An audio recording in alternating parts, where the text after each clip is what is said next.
Olá, gente, tudo bem? Aí, tivemos atrasinhos aí, desculpa. Boa tarde, a gente está aqui mais um Venâncio Conversa, hoje com o tema Covid-19 em Londrina, até quando? Ou seja, essa angústia de saber até quando continua, sendo que a gente esperava, né, que esse coronavírus fosse mais rápido, que a gente hoje já pudesse estar igual aos países da Europa, da China, com poucos casos, mas o que a gente vê em Londrina, no Brasil, é que aumenta os casos, aumenta as mortes, e mesmo assim, e há uma contradição. Mesmo aumentando os casos, as pessoas saem da quarentena, o comércio ele não é fechado, diferente, por exemplo, como foi feito em outros países, como a China, como a Europa, que já estão saindo, que fizeram, flexibilizaram, saíram do lockdown depois da diminuição consistente dos casos. Então, há políticas insuficientes, tanto em termos de confinamento social, como em termos de garantir direito para que as pessoas estivessem nas suas casas e não saíssem, e não se contaminassem ou contaminassem alguém. Aqui em Londrina, a gente tem atuado para intervir na cidade via Comitê Unificado, que congrega diversas organizações, sindicatos, movimentos sociais, partidos de esquerda, e tentando conversar com o Berinat, levar reivindicações com o prefeito para que haja essa quarentena e haja direitos na quarentena. A gente tem sido pouco escutado, é o prefeito que sai em todas as lives, mas não escuta os movimentos, escuta a CIL e diz que a CIL é técnica, porque ele escuta a CIL, flexibiliza o comércio, fala que todas as medidas são técnicas, porém o que a OMS diz é que deveríamos estar em quarentena, ele não cumpre. Então é sempre uma falácia. Hoje a gente está aqui, uma galera bem legal, eu conheci eles há pouco tempo, mas a gente conheceu na luta, então tenho bastante confiança aí no debate.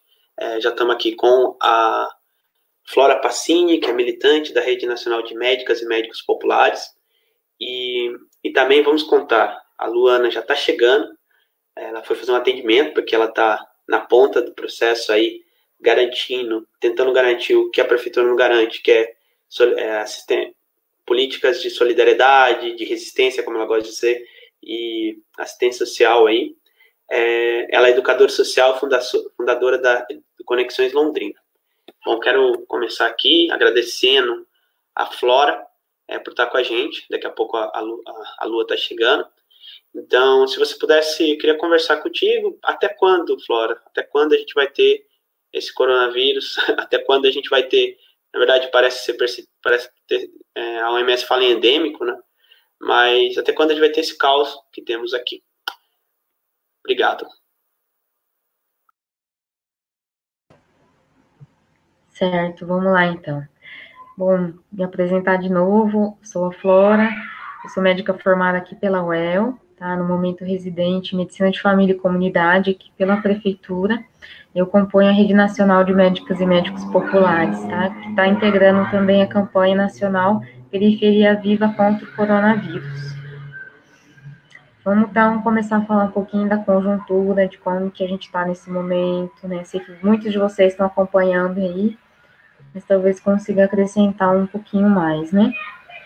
Então, hoje a gente tem aí o Brasil em segundo lugar em número de casos e segundo lugar também de número de mortes, né? Então, a gente passou 1 milhão de casos confirmados de coronavírus e também está aí para passar os 50 mil mortes entre hoje e amanhã, né? Infelizmente, são dados muito alarmantes, né? Para a gente ter uma ideia, no ano de 2018, a gente teve 150 mil perdas, né? Mortes por causas externas. Então, que entra acidentes, mortes por violência, homicídio, suicídio. Então, 50 mil em 4 meses, né, é muita coisa, e a gente ainda não chegou nem no pico, né? Então, é isso que a gente vê. No sul do país, a gente começou a entrar na curva de aceleramento rápido no final do mês passado, né? Então, enquanto Manaus, São Paulo já estava colapsando o sistema de saúde, a gente ainda estava numa situação mais confortável. E Enfim, a gente sabe que não estamos testando muito, né? Então, a gente sabe que esses dados também são subnotificados, né? Londrina passou de 1.000 casos confirmados, passou de 50 mortes, mas a gente tem uma letalidade muito alta. O que é letalidade? São quantas pessoas contaminadas vieram a falecer. A gente tem uma letalidade aqui de 5,75%. Isso quer dizer que a gente só está testando quem está ficando muito ruim. Quem está indo para o hospital, quem está internando, quem procura o serviço de saúde. Nos países que mais fizeram testes, como a Coreia, a gente teve uma letalidade de 1 a 2%. Eles fizeram testes em massa, então eles testaram muita gente. Se a gente pegar essa letalidade de 2% e considerar o número de mortes, a gente tem uma projeção de mais de 7.000 casos em Londrina. Isso no mínimo, né? Sem contar que muitas pessoas morreram, provavelmente, sem ser testadas, né? Ou que o teste deu negativo, tá? A gente sabe que os testes são bem pouco consistentes ainda, né? A gente tem, assim, o próprio PCR, né? Que é aquele que faz entre o quinto, oitavo dia, que pega o vírus em si, ele tem uma sensibilidade baixa no começo, de 67%. Então, vai ficar de fora da conta e pelo menos 1/3 das pessoas. Então, não tem como você descartar com um teste negativo, né? Então, em Londrina, a gente tem isso. Poucos testes, uma mortalidade crescente. A gente hoje já é a maior mortalidade do Sul, infelizmente, tá? A gente está só depois do Rio de Janeiro, em um estudo da USP, que teve essa semana lançado, né? A gente está, então, assim, entre os focos do país, provavelmente, né? Então, por que eu falo poucos testes? Além dessa questão da subnotificação, né? A gente tem um padrão ideal na OMS, de um teste positivo para 10 negativos. E a gente está testando no Brasil 1 para 2. Em Londrina, a gente está testando 1 para 3, 1 para 4. Ainda é pouco. Então, a gente tem que saber onde estão esses casos, né? Ainda está pouco notificado. Então, levando tudo isso em consideração, muitas pessoas, né, muitos estudiosos têm feito projeções para que a gente atinja o pico apenas em agosto, aqui, né? Então, no meados de agosto, e a gente atinge o pico. Isso quer dizer que até lá, isso ainda vai crescer, o pico vai aumentar, e só depois a gente vai começar a cair. Então, esse ano ainda não tem uma previsão da gente sair dessa crise, assim, sanitária, né? E a gente também não sabe quanto tempo a gente vai precisar manter uma certa cautela, né? Alguns estudiosos já falam em 2 anos, tendo esse cuidado de máscara, de ambientes fechados e tudo, né? Porque também tem essa questão, né? Como o Venâncio havia citado. Uma quarentena no momento certo, ela evita que não só o vírus se dissemine, né? Mas o vírus, ele consiga ter um certo controle. Com essa disseminação que está colocada, o vírus se replica mais. O que quer dizer? Que o vírus se multiplica. E o vírus, ele muta facilmente. Então, ele ganha uma nova forma. Já foram vistos que só do coronavírus, a gente tem mais de 300 cepas, que são subtipos de vírus, né? Então, quanto mais subtipos, mais difícil ter uma vacina, mais difícil combater, mais chance de ter uma segunda onda, de eu ser contaminado agora e poder ser contaminado depois. Então, as coisas podem ser complicadas também pela falta da quarentena. Não é apenas a mortalidade, a morbidade, é o tempo que a gente se alastra na crise, né? Então, o que eu quero dizer? Além do ponto de vista humanitário, que a gente se preocupa com as famílias que estão de luto, e porque estamos também, né? A gente também sabe que para a economia isso não está sendo inteligente, né? Muitas pessoas já estão apontando isso. E para finalizar essa primeira parte, né? Infelizmente, também quero dizer aqui que possivelmente somos o país com mais mortalidade de médicos e enfermeiros do mundo também, tá? Está sendo levantados alguns dados de sindicatos, né, que são bem alarmantes. Inclusive, amanhã vai ter um ato nacional, puxado por algumas entidades, né, inclusive a rede, para alarmar sobre essa situação, né? Não é só falta de EPIs, mas é toda essa exposição que o profissional está submetido, os trabalhadores de forma geral, né? Pessoas que estão nos ônibus, que estão nas ruas, que estão limpando casas, que estão limpando lojas, que estão atendendo, que estão, enfim, fazendo os alimentos chegarem até vocês, que estão nos mercados, que estão nos hospitais, nos postos de saúde, os agentes comunitários, né? Então, isso eu falei só de enfermeiros e médicos. Imagina a cozinha, a copa, a zeladoria. São muitas pessoas envolvidas. A gente não tem a dimensão da perda humana, né? Que está sendo para o Brasil tudo isso. Então, infelizmente, a gente vê mais uma vez a face desse genocídio, né? Que a gente tem chamado de necropolítica, né? Uma política de morte, um Estado que não se preocupa, pelo contrário, ele deixa acontecer o extermínio mesmo, né? Seja em forma de violência policial, como acontece com a população negra, como em grandes doenças que assolam a humanidade, né? A gente sabe também que já tem estudos, inclusive, que foram tirados, né, no site do Ministério da Saúde, que a mortalidade entre a população negra já é maior, né, que as populações em São Paulo mesmo, os maiores números de contaminação são nas periferias, são menos testes e mais mortes, né? Isso não vai ser diferente aqui em Londrina ou em outras cidades que estão passando por essa situação, né? Então, a gente tem que estar nessa defesa e sabendo que não é uma conversa tão simples assim, né? Não é tão simples como parece. Eu acho que vamos começar, né, por aí.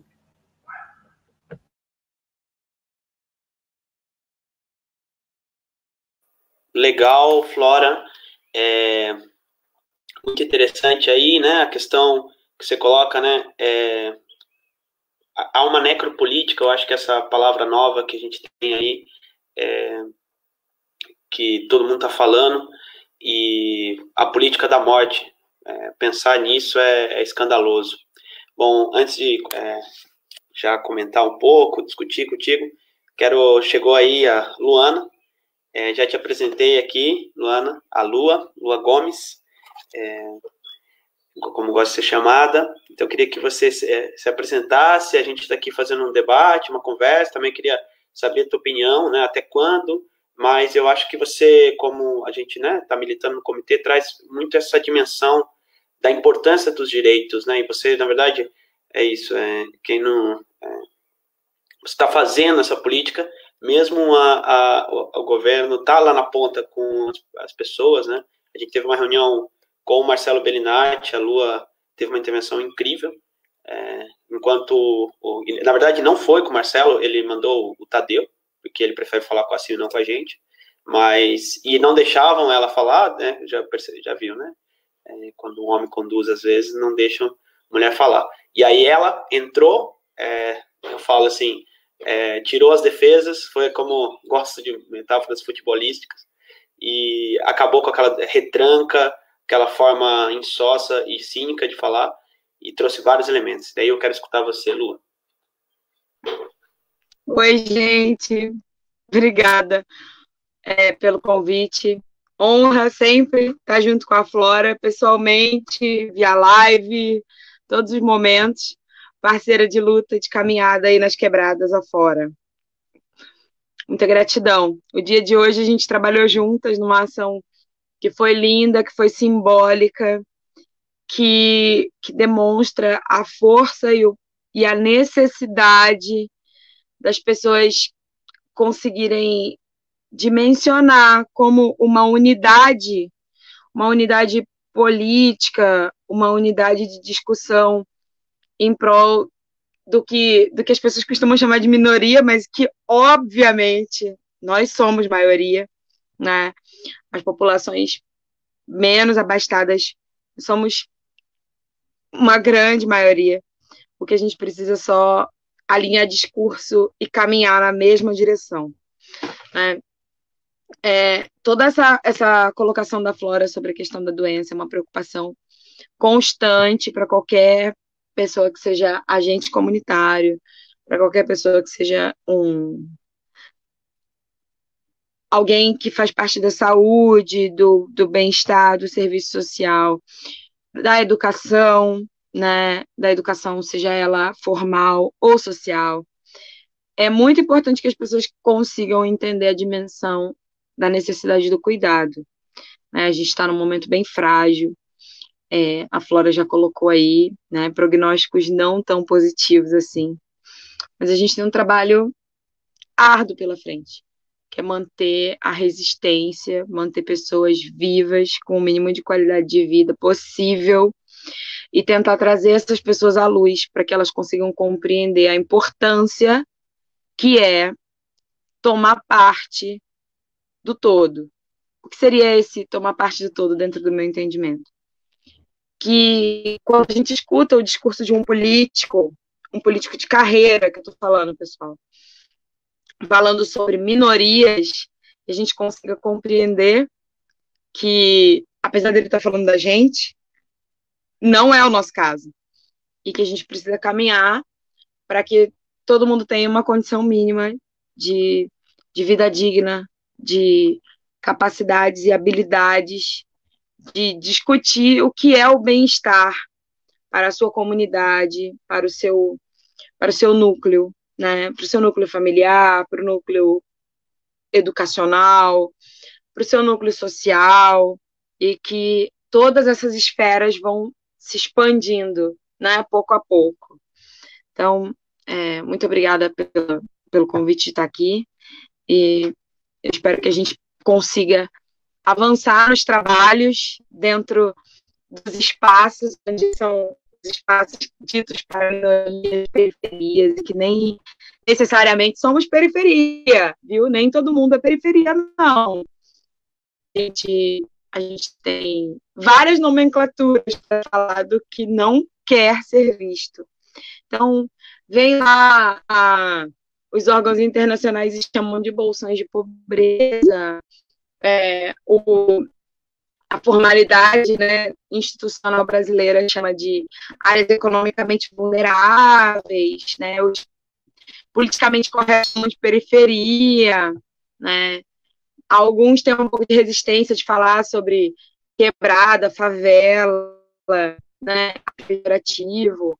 Aí alguém que é privilegiado, ou que vive num outro contexto, às vezes fica meio receoso do que eu posso dizer, o que pode ser a expressão. Mas o importante não é como as pessoas falam sobre a quebrada. O importante é o que as pessoas fazem para tentar minimizar os impactos negativos que a vida como um todo deixa resvalar aqui, né? Vocês viram que eu tive um pouco de dificuldade de entrar na live, a internet na minha quebradinha não é das melhores, né? A gente estava fazendo ação de rua, fez atendimento, foi atrás de outras frentes, e aí quando eu cheguei, eu perdi quase 15 minutos para conectar.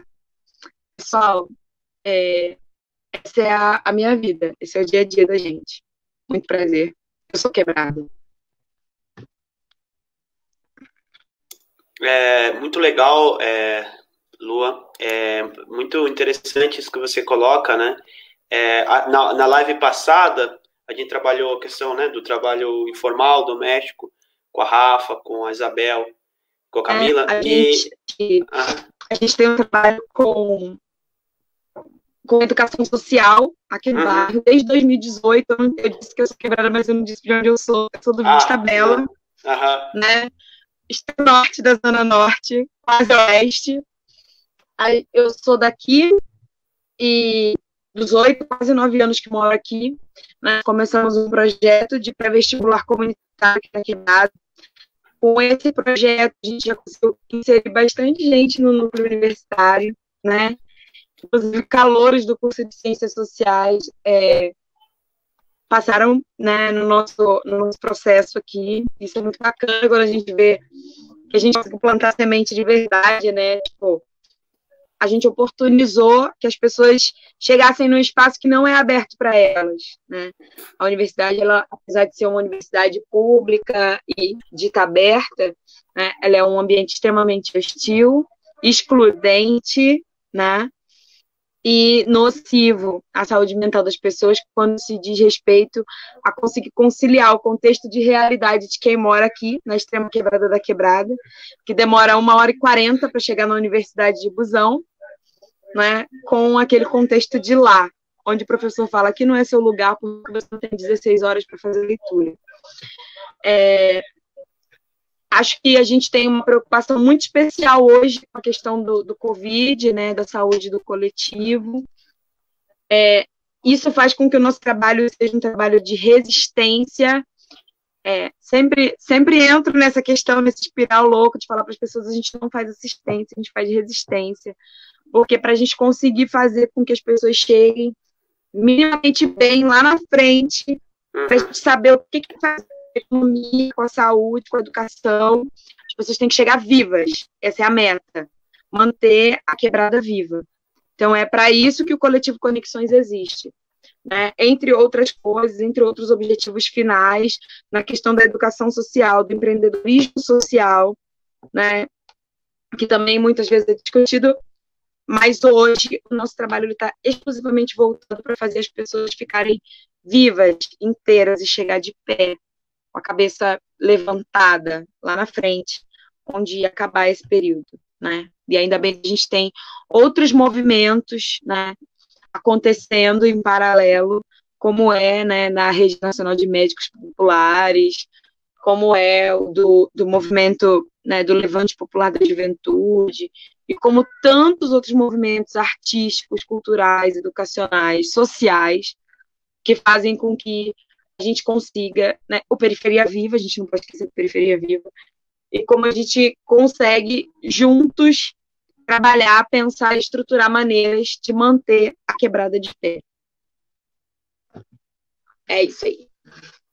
Legal, legal. Eu estava comentando que na live passada, a gente estava com a Rafa, que é lá de uma quebrada do Rio, estava com a Isabel, e você vê, é difícil, elas também tiveram problemas, e isso demonstra como...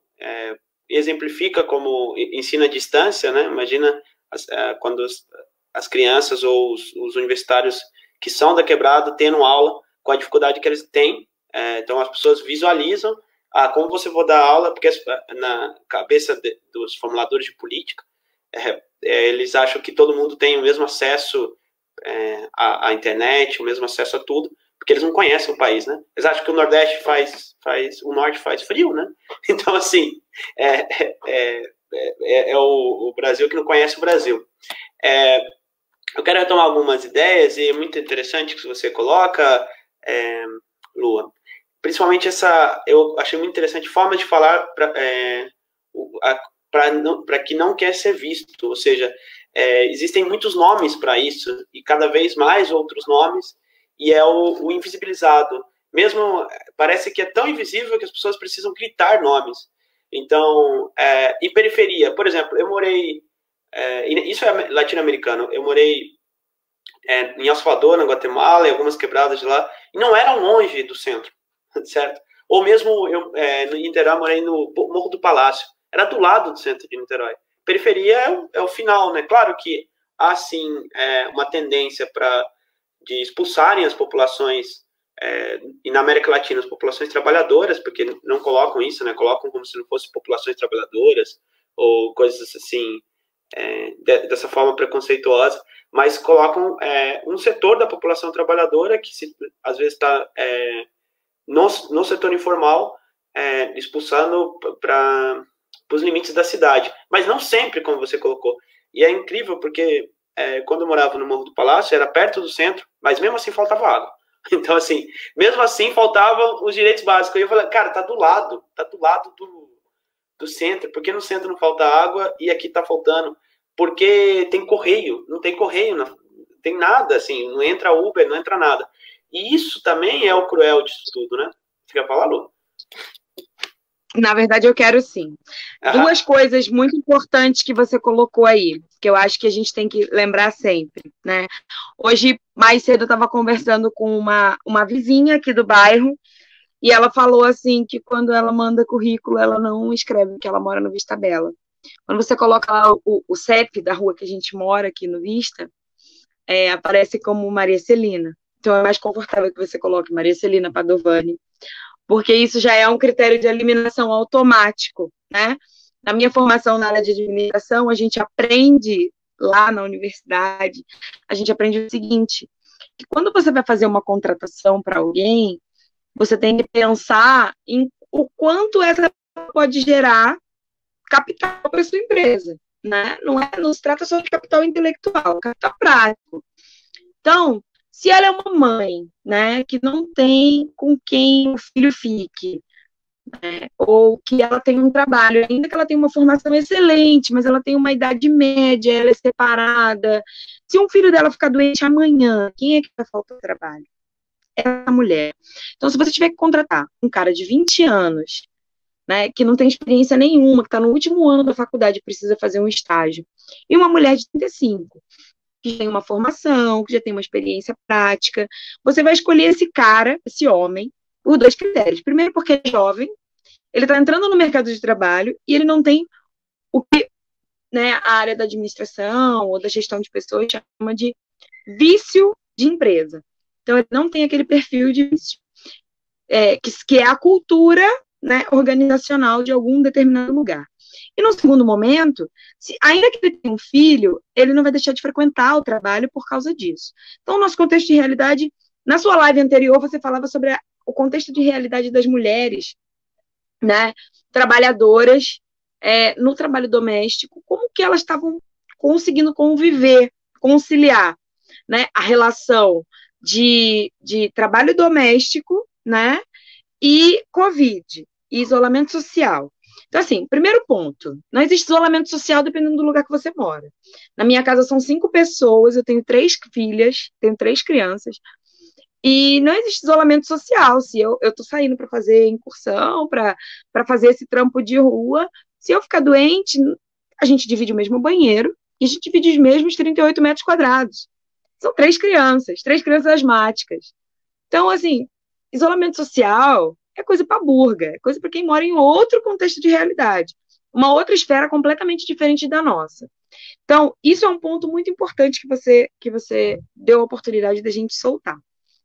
O segundo ponto, né, é o quanto a questão do politicamente correto ele impacta na nossa vida.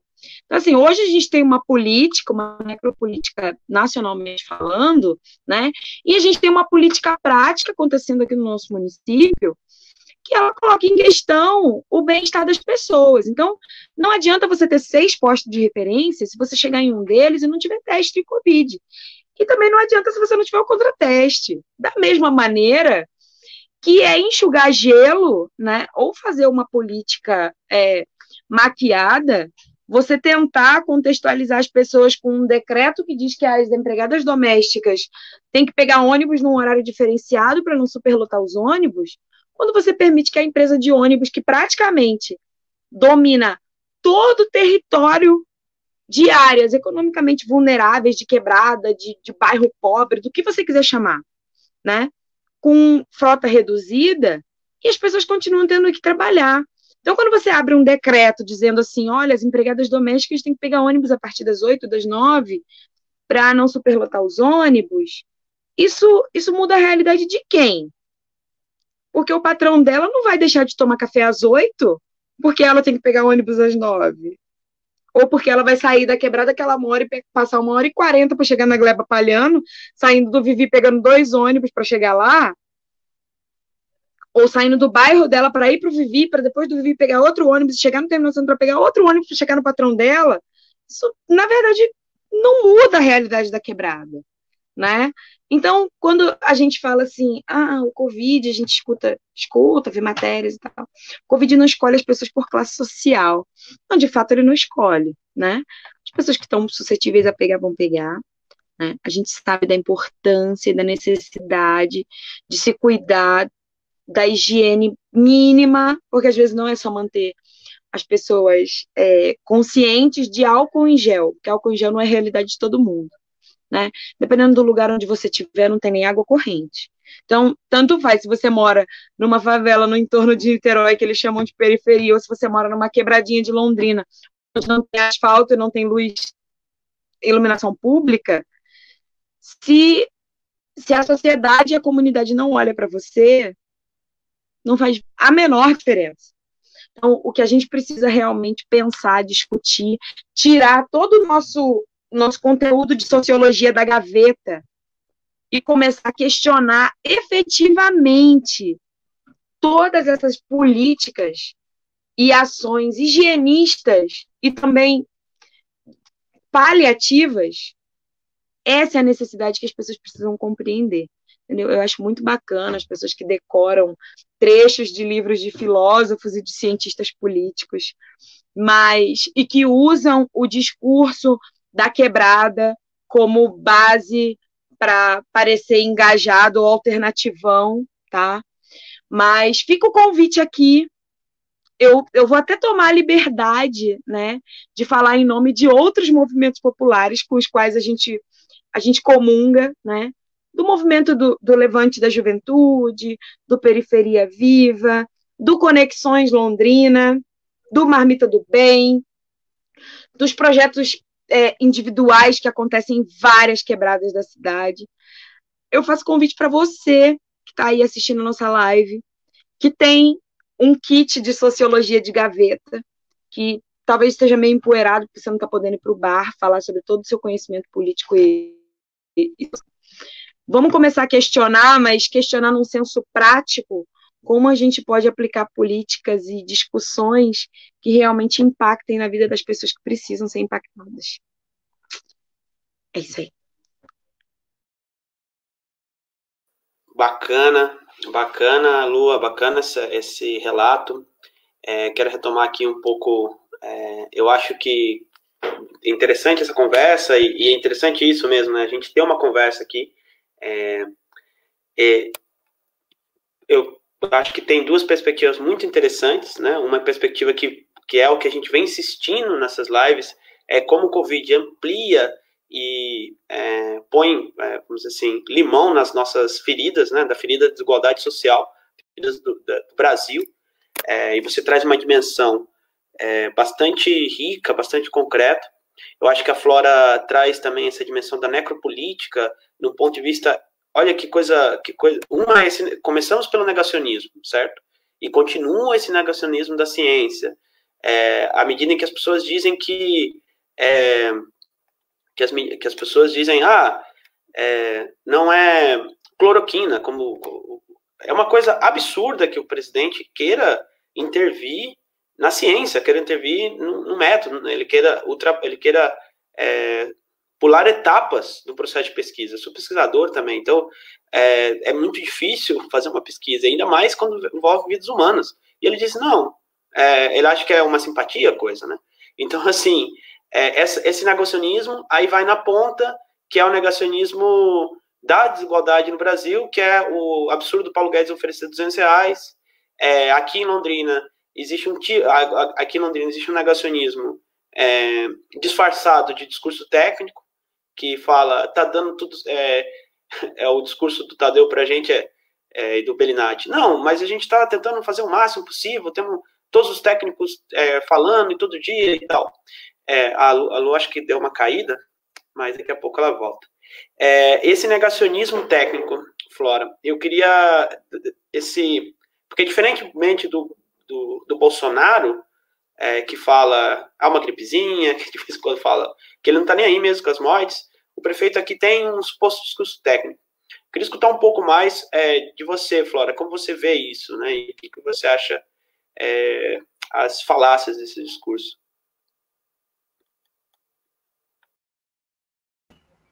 Beleza. Agradecer a fala da Lua. Esse tipo de voz que necessita, né, ser dada mesmo, assim. Só fazer um parêntese antes, né? Eu acho que tanto a forma de resistência, né, para as pessoas continuarem caminhando, como os atos de solidariedade que estão acontecendo, que envolvem também trabalho de base, a necessidade de ter, como teve, né, os atos pelo antifascismo e antirracismo, e agora uma abertura de espaço mesmo para pautar todas essas questões, né? Porque é bem isso, assim, a gente como tendo um ganha-pão diário, né, assim, não tem como, né, você querer falar pelas outras pessoas. Acho que isso é importante, assim, a gente saber mesmo onde que cada pessoa estava dizendo, né? E também conseguir dar voz para aquelas que não vão conseguir falar, né? Então, assim, até uma coisa que é interessante, infelizmente, muitas pessoas têm medo de se colocar, muitos trabalhadores da saúde, vê que está acontecendo tudo errado, discorda de todas as políticas que estão acontecendo a nível do Brasil, a nível de Londrina, mas tem medo de se colocar, porque é isso, né? Está em jogo o ganha-pão, né? Tem família, não quer sofrer represália. Então, a gente sabe como que é difícil isso acontecer, né? Como que exige não só coragem, mas um certo lugar de você poder se pôr, né? Então, é bem complicado. Até, né, entro nisso por conta dessa questão da prefeitura, né? Então, assim, pela atenção primária mesmo, né? Que é onde eu tô localizada, no posto de saúde, né? Lá do Vista Bela, onde a Lua mora, onde que a gente se conheceu. A gente sabe que o próprio fato de não ter testes nos postos de referência, né? Que são os 6 postos, já diz muito sobre o jeito que estão lidando, né? Então, a gente já tem, historicamente, essa predileção por você financiar indústria farmacêutica e materiais hospitalares, né? Então, ao mesmo tempo que o HU acaba recebendo mais recursos, 50 leitos de UTI são emprestados, né, no sistema privado, a gente poderia estar tendo outras coisas também, quando se fala de prevenção, né? A gente poderia estar tendo ações em todos os bairros, né, de prevenção, fortalecendo os agentes comunitários de saúde, dando mais recursos para o SUS. A gente teve a PEC 95, né, que congelou os gastos por 20 anos. Então, assim, a gente não tem leitos únicos ainda na fila do SUS também. Então, acho que nesse sentido, assim, não está sendo feito melhor pela população, né? Como a Lu falou, tá se paliando, né? Eu compro um pouquinho mais de leitos aqui, eu dou um pouco mais de insumos ali. Pô, a gente é uma das cidades que mais tem leito de UTI? Sim, mas não basta você ter 500 toneladas de leito de UTI, né? E isso não vai ser suficiente. Uma hora, inclusive, não só o SUS, mas o sistema privado, o sistema, enfim, dos planos de saúde também vai entrar no colapso, né? Isso é uma questão de tempo. Então, acho que é muito assim, da forma como é gerenciado, né, o serviço de saúde, e a gente se espanta um pouco. Tem algumas cidades que, por exemplo, Florianópolis, né, tem uma boa gestão, assim, no sentido da saúde, seria vários exemplos que poderiam estar pegando de lá, né. Lá eles, mesmo nos postos de saúde, tem o número dos pacientes no WhatsApp desde o ano passado, né? Eles mandam lista de transmissão com vídeos, com áudios. Então, assim, são coisas que às vezes são simples, mas dá para ser feito e minimiza muita coisa, né? A gente fala de prevenção em saúde, tecnologia leve, certo? E a questão da transparência, né? Eu acho que isso é bem grave também. Na linha do Ministério da Saúde, que tirou os dados do ar e acabou também tirando alguns estudos, a gente sabe que tenta se minimizar, né? Então, até mesmo mudar o horário de divulgação para não ser no Jornal Nacional, tiraram também a questão dos mortos, colocaram um placar da vida para mostrar os recuperados. E aqui em Londrina a gente não tem uma discussão ampla, assim, né, da subnotificação, não tem-se essa estimativa muito colocada para a população. O HU mesmo ficou umas 2 semanas, né, que a gente já estava sabendo que tinha lotado tudo as UTIs, e eles estavam segurando a informação. Então, eles demoraram, né, para noticiar, e, enfim, não sei se isso saiu da boca também de alguma das pessoas do governo municipal, né. Então, acho que tem uma série de coisas, assim, muito, muito positivas, sim, né, contrataram mais 200 e tantos médicos, as ambulâncias, mas é isso que eu pontuo, a gente tem como ganhar muito mais prevenindo, fazendo um lockdown, deixando as pessoas em casa, né, a gente pensa assim, vamos supor, pessoas que informalmente trabalham com coleta de lixo, né, muitos pacientes nossos lá, em outros bairros, não tem luva, não tem máscara. Então, assim, esse é o tipo de coisa que é possível uma prefeitura estar fazendo, né? Cuidando dessas pessoas, sabe? Aceitar ajuda, porque tem muita gente também a fim de trabalhar, não é porque é funcionário público que estão acomodado, né? Só que as coisas também não andam na velocidade necessária, então, assim, é complicado. Eu acho que são algumas coisas assim que dá para estar colocando, né? Mas, enfim, é muito amplo, né?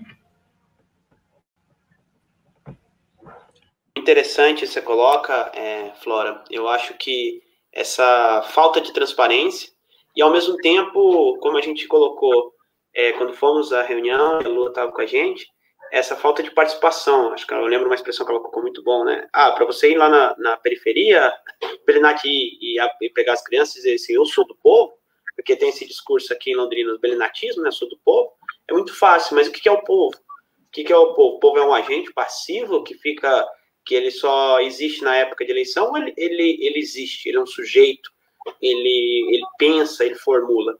Então, assim, quando colocou para a gente, a gente é um conselho técnico, mas que técnico é esse que contraria a OMS? Então, assim, e o povo não pode participar, porque o povo não sabe o que é, né?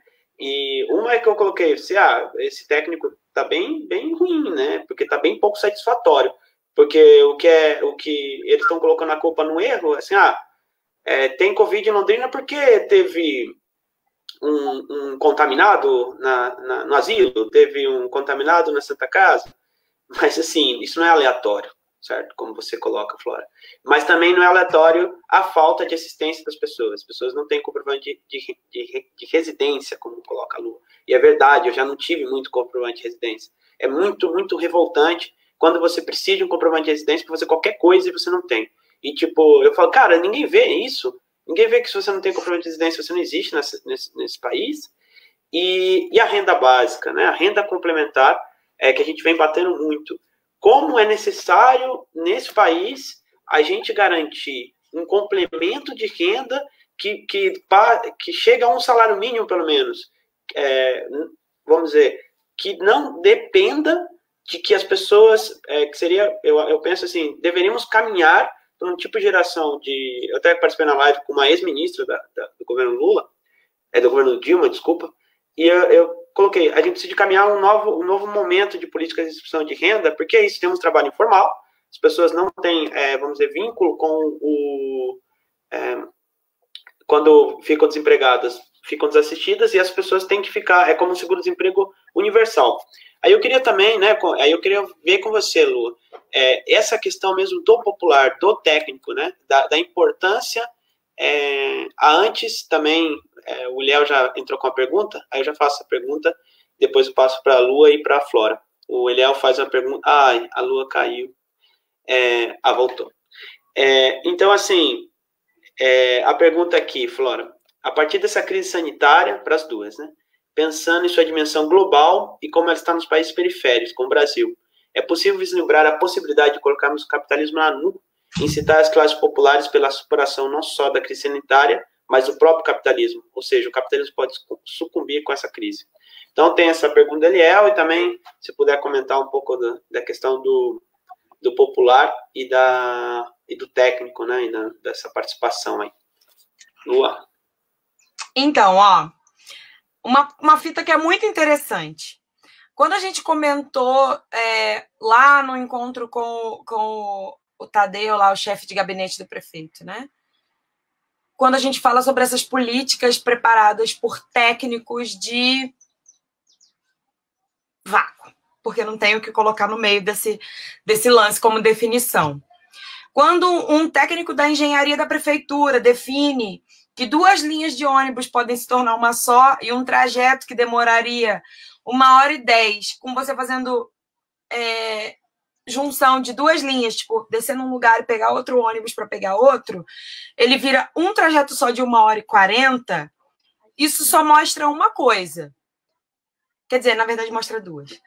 A primeira é que a maior preocupação é com a economia financeira do empresário de transporte público. A segunda é que ele não está nem aí para o pobre que usa o ônibus, porque ele nem pega. Ele nunca entrou num ônibus. O engenheiro que faz a política de tráfego da cidade, ele não pega ônibus. Isso é um fato. Da mesma maneira que fazer um decreto dizendo que todas as pessoas têm que sair de casa com máscara, não compreendendo que a necessidade de determinadas pessoas dentro das quebradinhas, mais uma vez eu vou dizer, eu não vou chamar isso de periferia, porque para ser periferia tem que estar no entorno, e a gente tem gente pobre pra caramba no centro da cidade, e bem pitadas, assim, em todos os picos dessa cidade. Então, quando você pressupõe que aquela pessoa ela tem que usar máscara por decreto na rua e que ela pode pegar e pagar R$ 4,25 de passagem para ir no terminal central buscar a sua máscara, você está entendendo que ela podia, inclusive, aquecer a economia interna da quebradinha que ela mora, pagando R$ 3 para a vizinha dela, que é costureira, e faz máscara. Ou não podia. Se ela tivesse esse dinheiro.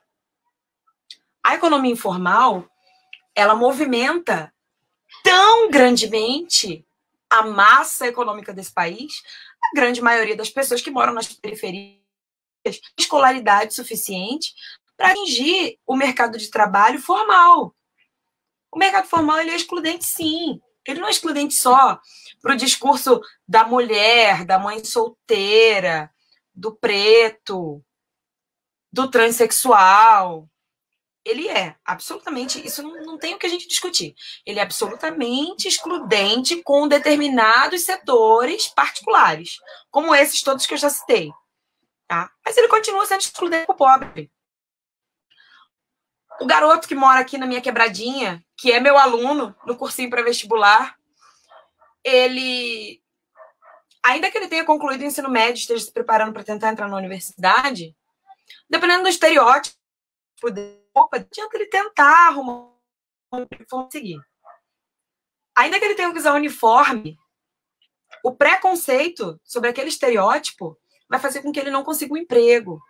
Então, quando a gente fala da exclusão e quando a gente fala de políticas paliativas que, na verdade, são só para inglês ver, então, assim, achar que a melhor política que pode acontecer para uma quebrada é colocar luz de LED na rua para facilitar a opressão ou o enquadro policial, para dar mais facilidade de acesso a quem oprime, quem já é oprimido naturalmente desde que nasceu, isso é uma pira muito louca.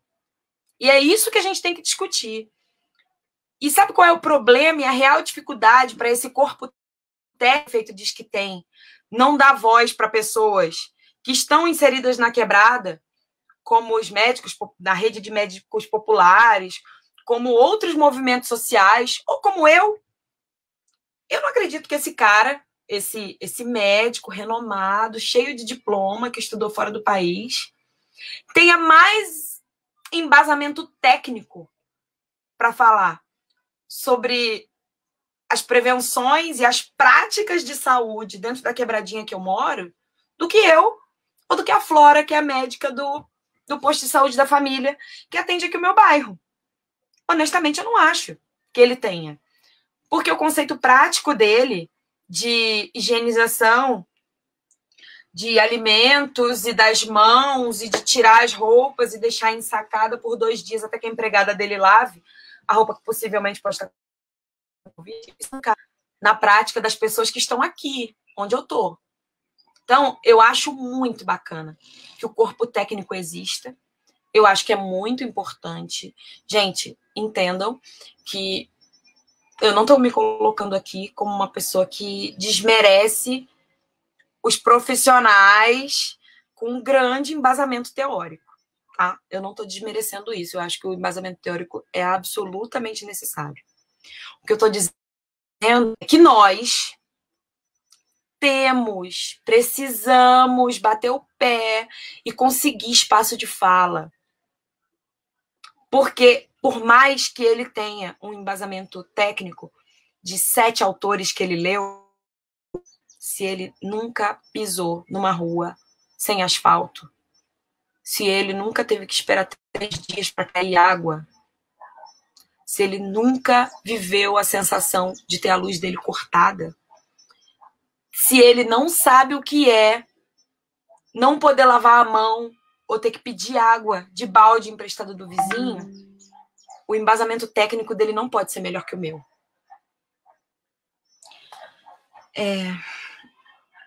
Em relação à pergunta, né, do rapaz, eu acho que eu vou esperar a Flora falar primeiro e depois eu falo, se tiver tudo bem, porque acho que ela vai poder contemplar muito mais a questão técnica do que eu. Né? Eu sempre vou colocar um pouquinho de emoção na parada, porque a minha vivência é essa, né? É a vivência do prático, da nossa relação de ter que chegar nos lugares e quando eu chegar na porta do postinho falar assim, olha, eu vim buscar máscara. Moça, como assim? Não, eu vim buscar máscara, porque o prefeito fez um decreto, disse que a gente tem que sair de máscara. Ah, não, mas a gente não tem nem pra gente. Então, peraí, vamos sentar e vamos conversar sobre políticas de enxugar gelo, né? Porque quando a gente fala de populações e quando se fala do maior número de UTIs, não está sendo suficiente, porque a gente também tem o maior número de mortalidade do Sul. Não é suficiente, porque Londrina não atende só Londrina, atende todo o entorno. E todos os problemas que os outros prefeitos não são capazes de entender e de fazer, é muito difícil para um prefeito de uma cidade de 5, 10 mil habitantes conseguir chegar ao governo do estado. Mas para o prefeito de Londrina não é tão difícil assim. Basta que ele faça alguma coisa ali, bem mais ou menos. Então, vamos conversar direito e vamos cobrar direito. A gente tem que cobrar direito. Cobrar certo o que é direito. Muito bacana, antes de passar para a Flora, e para discutir também a pergunta do Eliel, acho que a Lua colocou um elemento muito interessante, que é que técnicos são esses, né, que não têm a apropriação do todo e que não conseguem, vamos dizer assim, a gente trabalha com sujeitos, né, e a gente precisa sistematizar, e aí você ignora um problema, você ignora variáveis, então isso é um técnico, no mínimo, ruim.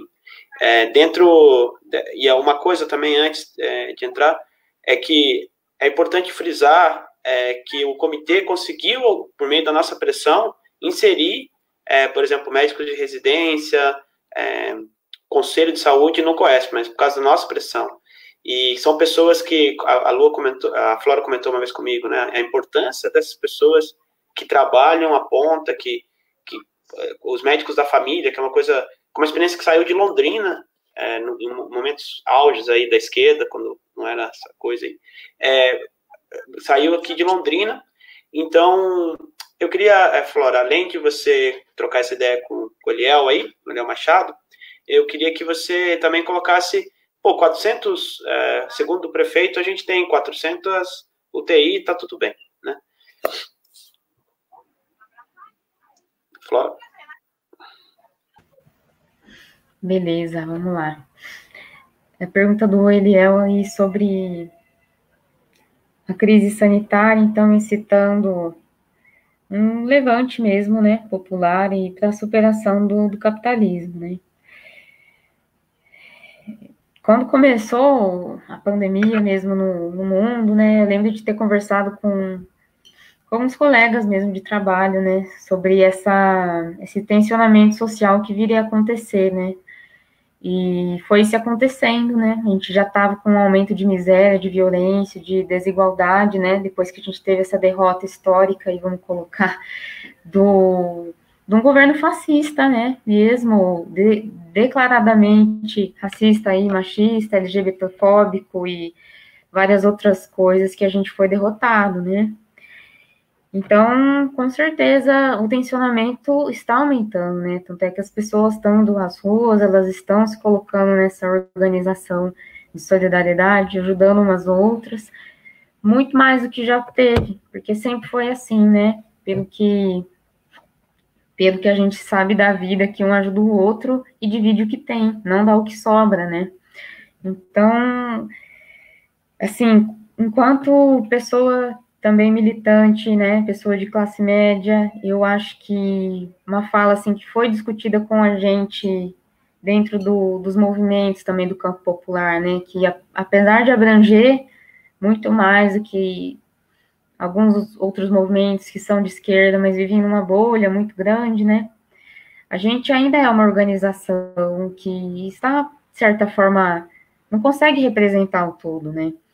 E esse movimento de massa, de emancipação, ele vai se dar, a gente acredita no horizonte, né?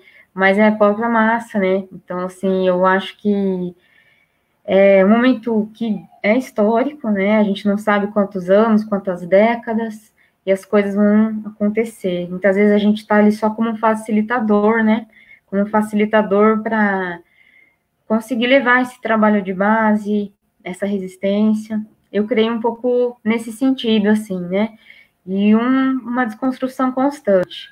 Mas é da base, da massa que as coisas tendem a surgir, né?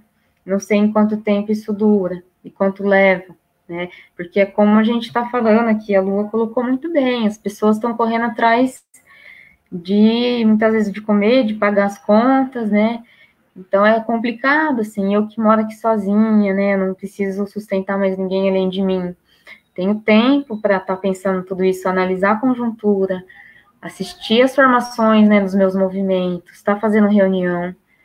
Essa é a realidade de pouquíssimas pessoas, né? Então, assim, é bem difícil. Acho que a gente está num momento mesmo de fortalecer de forma geral, e aí seguindo, conforme for, sempre com essa paciência histórica, mas com a pressa que a gente sabe que nada espera, né? Como os companheiros colocam, né? A fome não espera, as necessidades são urgentes. E com relação à UTI, assim, não sei, assim, mais o que acrescentar, né? Eu acho que não tá tudo bem, não, assim, e porque a gente não tem que ficar usando tudo isso de UTI, né? É um risco enorme você colocar 400 pessoas em um leito de UTI. Qual que é a chance de sobrevida dessas pessoas? Você está condenando, então, 400 pessoas a um risco de morte? A uma hospitalização de 30 dias ou mais, né?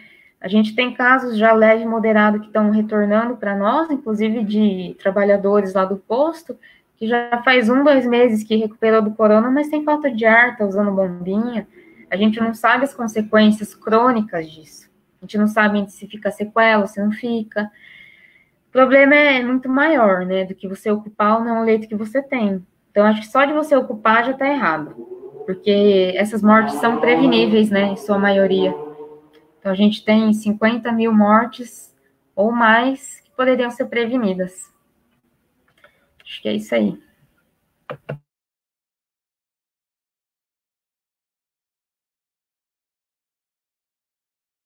Então, gente, debate muito legal aqui. Já estamos indo para 1 hora. Vou fazer uma consideração aqui e depois passo a palavra para vocês. Para a Lua quer falar. Lua? Calma, teu cara, você tá sem. A gente não tá te escutando. Tá sem acesso ao microfone. Lua?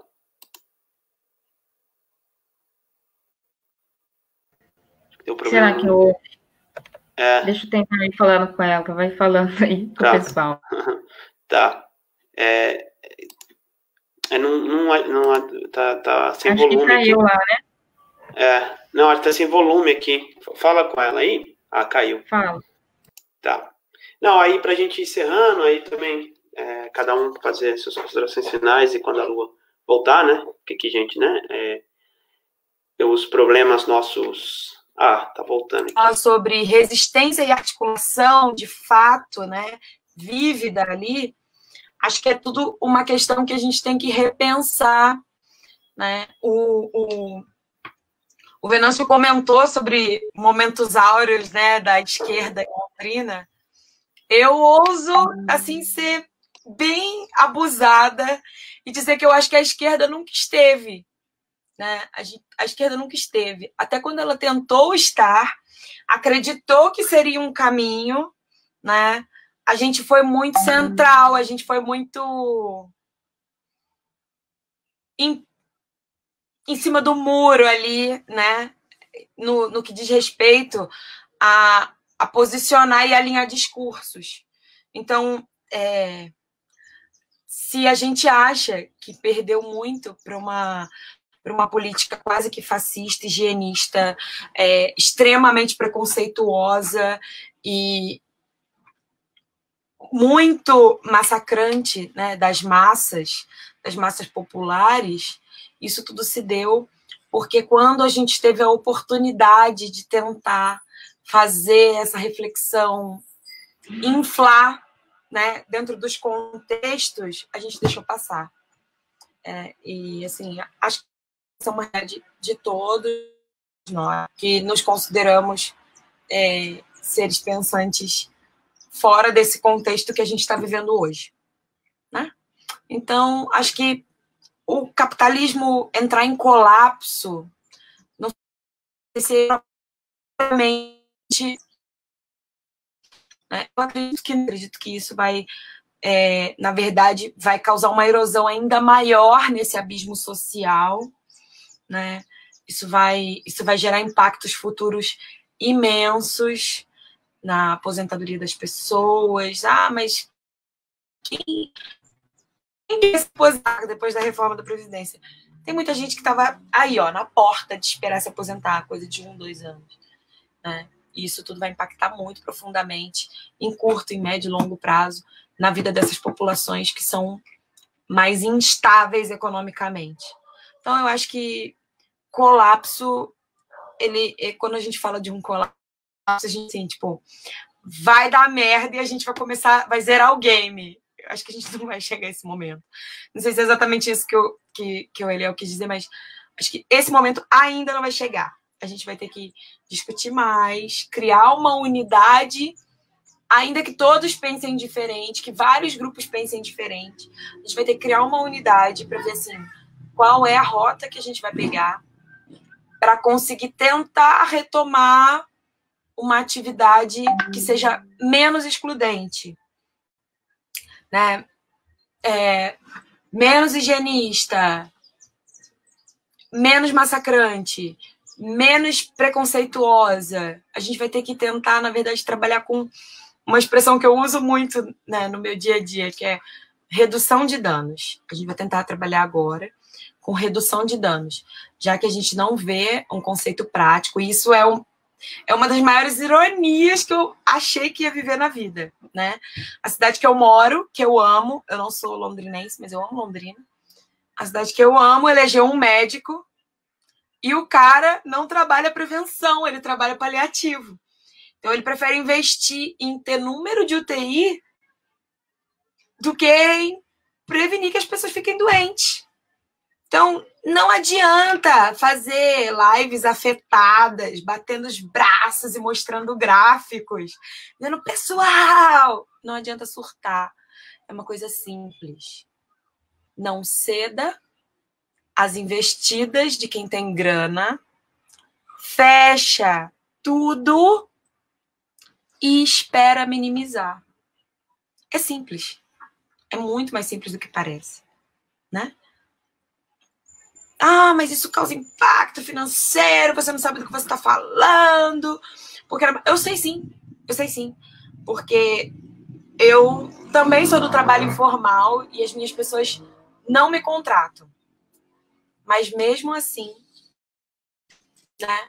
Eu aqui, a gente tem que se manter vivo. E como é que a gente se mantém vivo? Alguém tem que propiciar isso para nós. Obrigada, gente, pelo espaço de fala. Então, gente, a gente já está indo terminar. Quero fazer uma consideração aqui final, depois passo a palavra aí para Lua e Flora fazendo essas considerações finais. Muito obrigado, né?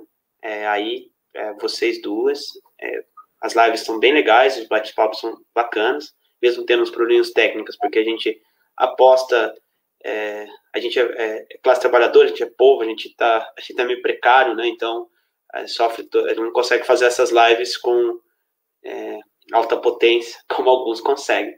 Mas isso é legal, porque o nosso conteúdo é legítimo e é real, né? Não é uma coisa fake. Eu acho que, para ir pensando, para ir terminando aqui, eu queria fazer uma consideração um pouco da fala do Eliel e um pouco do que a Flora e a Lua colocaram.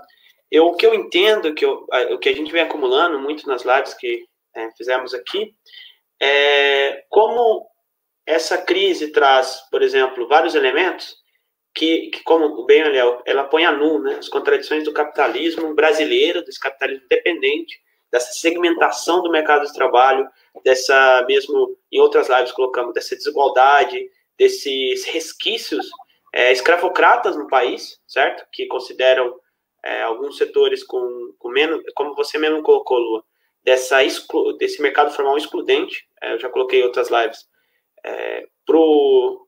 ter uma carteira de trabalho é um prêmio, né? Era assim, é como se fosse uma conquista, é como se fosse um presente. Nossa, eu lembro quando vai ter carteira assinada ou não vai ter? É como se essa é a grande pergunta, né? Como a Rafaela colocou na última live, ela colocou, o patrão sempre me dá a esperança que ele vai assinar minha carteira. Então, ter um direito é um privilégio nesse país. Isso põe a nu, né? Porque essas populações são as mais afetadas. Isso também coloca, essa pandemia evidencia mais que antes como a política de negacionismo da ciência, como a necropolítica, a política da morte, a política que convoca o autoritarismo, essa política que diz o Brasil vai dar certo com os militares no poder, ela é errada, ela é desumana, ela não cuida das pessoas estão sentindo isso e elas estão vendo. Se havia, claro, sempre tem essas galeras aí que uns tantos oportunistas, carreiristas, no mais alto grau de nojeira política, se me permitem a expressão, como essa moça que eu prefiro não falar do nome, que foi presa semana passada, ou como esse nosso ministro que caiu, pessoas assim, ignorantes, estúpidas, que eu não gostaria de cruzar a rua com eles. Eu acho que são pessoas bastante moralmente ruins. E tem também as pessoas com problemas, às vezes, que caem nessas conversas. Hoje essa é a minoria, porque a maioria da população não quer isso. A maioria da população, ela quer que o Bolsonaro entenda o que o Belinati, todos eles entendam a dimensão disso. Então, como dizem, né, somos 70%, né? Então, assim, não querem esse autoritarismo. Então, isso põe a nu uma saída que se demonstrou rapidamente, claro, como a gente sempre sabia, que rapidamente ia dar muito certo, né, tendo o Bolsonaro na presidência. Então, põe a nu isso. E, de alguma forma, a gente também traz, eu acho que essa redução de danos, Lua, que você coloca, também está se tornando cada vez, está recompondo o campo nosso. Acho que está recompondo quais são as políticas, quais são o programa. Eu já discuti até com companheiros aí de outros partidos, quando a gente fez a carta de indicações pelo comitê, aquilo ali colocou um programa mínimo para a gente. E até coisas interessantes, como, por exemplo, pensando na renda básica para ampliar, para pensar depois disso, como inserir. E, ao mesmo tempo, como a gente recompor esse programa e como isso recompõe os nossos interesses populares, como você mesmo colocou, da dimensão complexa e heterogênea do que somos, né? Então, assim, também nisso, as Vidas Negras Importam trouxe essa dimensão, porque, como bem colocou a Flora, você também, existe o Covid atinge diferente as pessoas, né?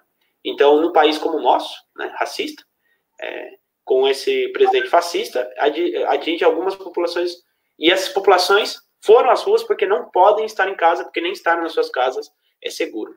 Então, assim, isso também colocou uma dimensão de contradição. E quando as classes populares, né, estão no jogo, até como o Eliel mesmo comenta, isso também reconduz o xadrez. Então, assim, mesmo as torcidas, todo esse processo, então, assim, os médicos, né, os protestos dos médicos, assim, cara, é muito louco ver os enfermeiros, assim, dá vontade de chorar, assim, ver um monte de gente, assim, pô, tô aqui porque eu tô tentando ajudar as pessoas e nós estamos morrendo. E aí vem um imbecil, de marca maior, um parasita do governo, um cara que trabalha no ministério, xingar uma enfermeira. Então, isso para mim é inadmissível. E muitas crueldades passaram nessa crise. Como foi a questão do Miguel, como foi as mortes dos meninos, que, assim, por que a polícia o que a polícia está fazendo lá no meio dessa pandemia, gente? Sabe? Então, muitas crueldades. Eu acho que essas crueldades põem a nu esse capitalismo brasileiro e eu acho que colocam um horizonte que a gente, como vocês colocaram, né, que a esquerda não se aproveitou disso em algum momento, e agora não adianta a gente vai ter que colocar esses interesses populares. Claro, houve políticas compensatórias, houve até, falei aqui, discuti com a companheira e ex-ministra, né, e que, sim, muito melhor do que esse negacionismo, mas essas bandeiras não devem estar subordinadas a, como a gente já colocou, textos da nossa organização, do combate, né, sobre o neodesenvolvimentismo, como subordinou essas bandeiras populares a um desenvolvimento de uma burguesia interna. Então, agora, essas bandeiras populares devem estar no centro da pauta. Elas subordinam qualquer coisa. Isso eu acho que põe a nu o capitalismo. Isso é, de alguma forma, radical. Redução de danos hoje é radical. Então, um pouco encerrando, obrigado, agradecer de novo. E queria escutar aí a Flora e depois a Lua, as considerações finais para a gente aí descansar nesse sábado.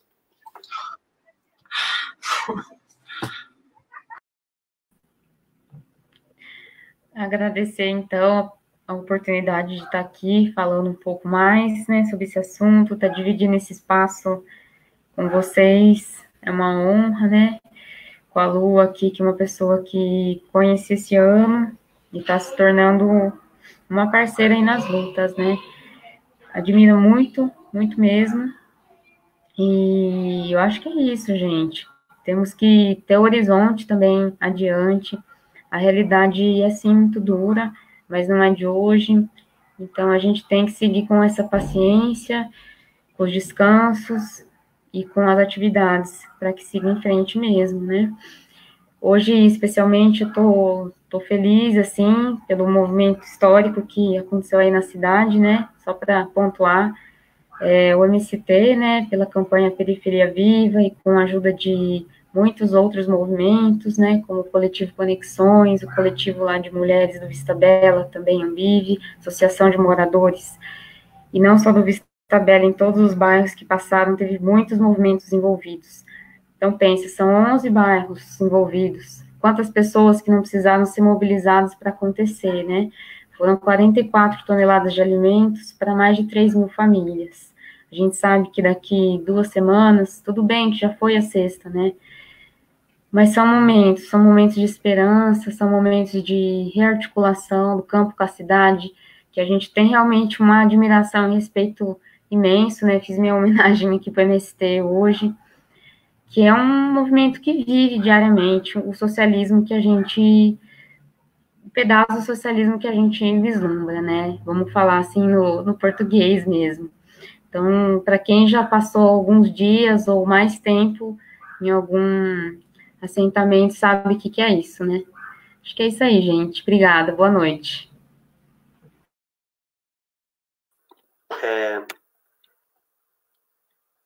Lua? Eu também quero agradecer muito. Hoje foi um dia muito simbólico para nós. Eu comentei com as lideranças do MST que vieram aqui no nosso Quebradinha. A gente fez essa ponte em outros lugares também, e eu falei sobre isso, sobre o quanto é importante para nós, o quanto foi representativo.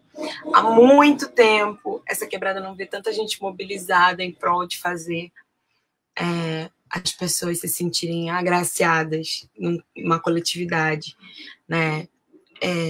O trabalho do MST ele é simbólico, não só pelo fator ideológico, né, mas pela prova vívida de que se existe uma possibilidade de haver unidade de discurso e evolução na discussão, esses caras dão aula. Então, assim, gratidão pra caramba pelo trabalho que eles fizeram hoje.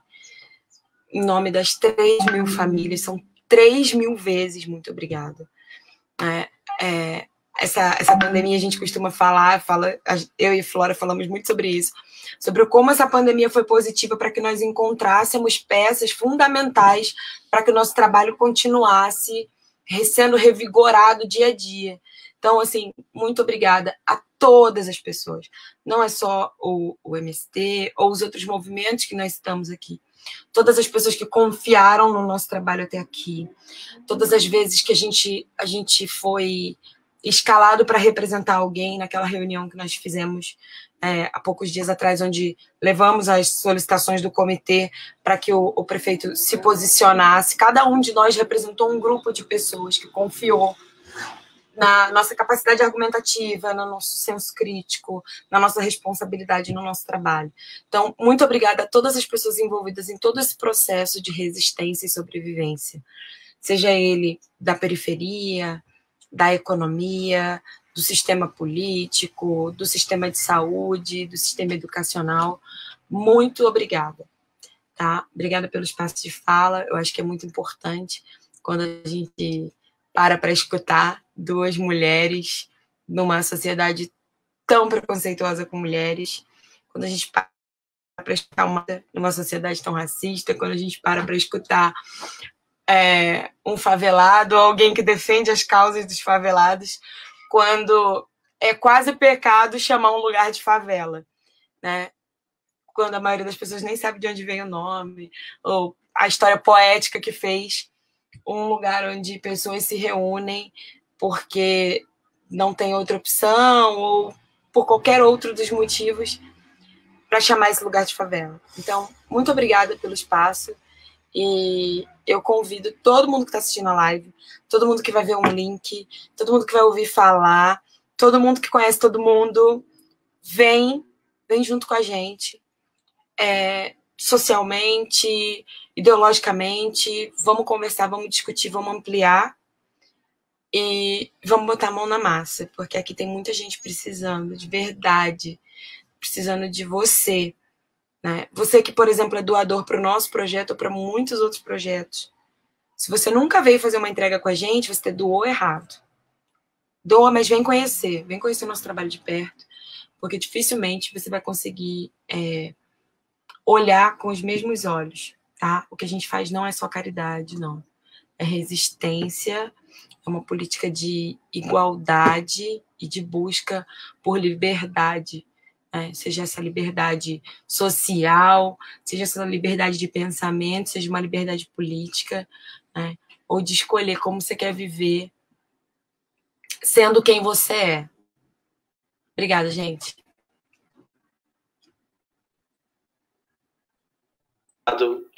Muito obrigado vocês duas, muito obrigado Lua, Flora, a gente, né, se conhece há pouco tempo, mas tem formado um time bacana aí, acho que tem uma sintonia, e na luta a gente se reconhece, né, eu acho que aqui nessas lives a gente falo para vocês, só gente legal, não consigo escolher qual live eu gosto mais, e é isso, a gente quem é de luta sempre traz algo, e tem sido uma experiência muito bacana, tem sido uma experiência de aprendizado para mim, na luta, não só, claro, aqui nesse espaço, que eu acho que a gente tem um tempo, eu gosto de fazer giras futebolísticas, mas a gente tem tempo de pensar o jogo, né? Diferente quando a gente está na pegada ali, temos que pensar rápido, aqui é como se a gente vamos conversar, e esse momento é fundamental.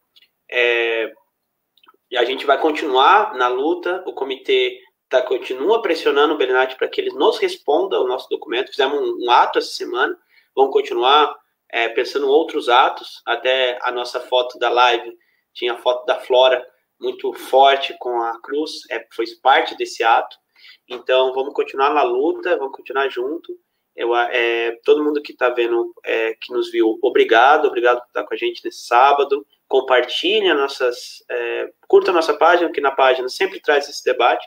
Até queria fazer uma menção, falaram do MST, eu faço uma pesquisa com produtores orgânicos e logo, até coloquei na página, quero divulgar, e uma das entrevistas com um produtor do MST, ele me disse, a agroecologia me permite ter um excedente e uma renda, assim, às vezes uma renda até muito superior que as classes trabalhadoras, né, precárias têm, R$4.000, às vezes líquido, e me permite ter um excedente para poder dividir.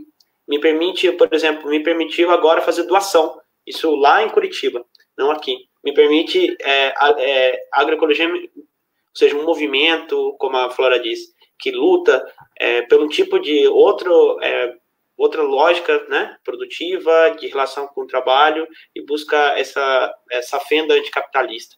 Então, permite dividir o que tem, né? e ainda permite uma sobra. Então, assim, para ver como esse movimento tão, né, trabalha para o bem da população brasileira. Então, é isso, gente. Compartilhem suas páginas, curta no seu perfil essa live fica gravada. É muito bacana divulgar a gente, divulgar esse debate, e também curtam nossa página. Fica nas suas casas, como eu digo, hoje é sábado, descansa, e se vocês tiverem um vinhozinho, abre um vinhozinho, tiver uma cervejinha. Não tenho aqui, mas vou ficar tranquilo. Vejam aí uma série e fiquem bem. Valeu, gente. Boa noite. Tchau.